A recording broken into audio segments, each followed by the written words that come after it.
One day I walked into my room, and there standing before me in a perfectly clean room was an exquisite, fluctuating wrinkle light. "Thank you," I said. "No problem," it said. I went to the bed, pulled out my box of toys, and began to play.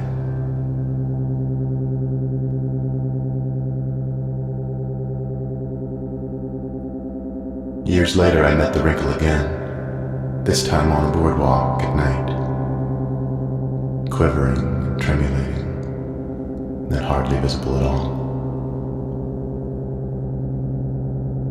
We walked along the planks until we came to a soda machine. It radiated deep blue and captured our attention. "What are you?" I said after a while.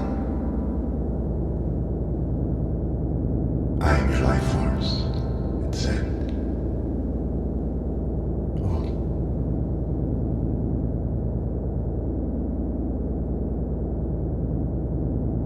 I was finished school and soon I was off and traveling the world.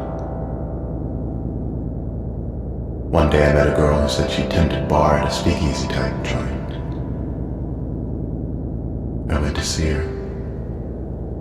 In the dark, there was nothing but a fireplace, and the girl crouched before it, her shadow leaping out behind, filling the room. She turned around and stood, holding a pair of bellows.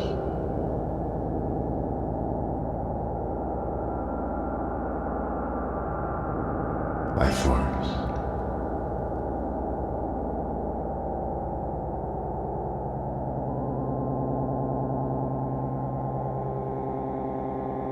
We settled in a tall building overlooking the outstretched bridge, and every morning we played cards by the light that came in through one high, tiny window. We carried on this way, coming and going down a long spiral of stairs, day in and day out, until one day she fell. Life force.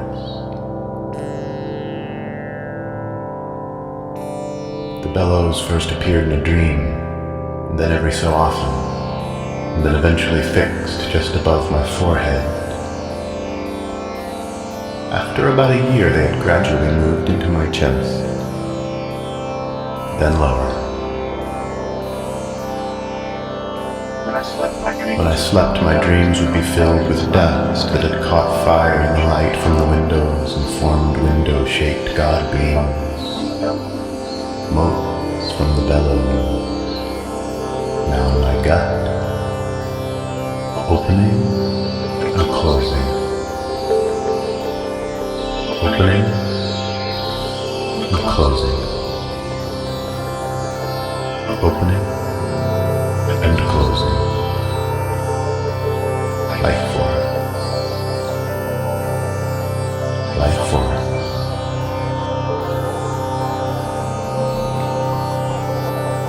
Someone told me I was thinner, an old girlfriend.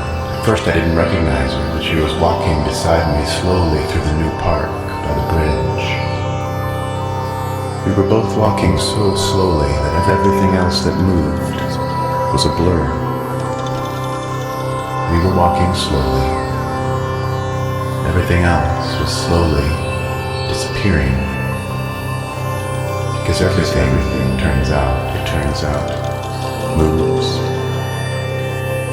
As the park faded away, I became aware that she was looking at the bellows, now visible in my gut, opening, closing, and now serving as my only voice. Systole, diastole, rasping about our shared past and unseen future. The park fading, and the two of us walking slowly. We walked until we reached the dock, and the river ran gray and swift, and neither of us could remember what was on the other side.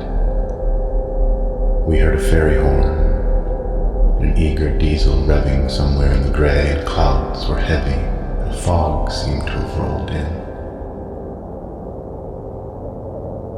She leapt before I could rasp a word. The dock came to an end, and all I could hear was the sound of the bellows, and I realized this was all extremely unusual. It was then that the wrinkle appeared. "Hello," I rasped. "Hello," it said. "It's been a long time." I know. I'd say let's walk, but there's nowhere to go. No, there isn't.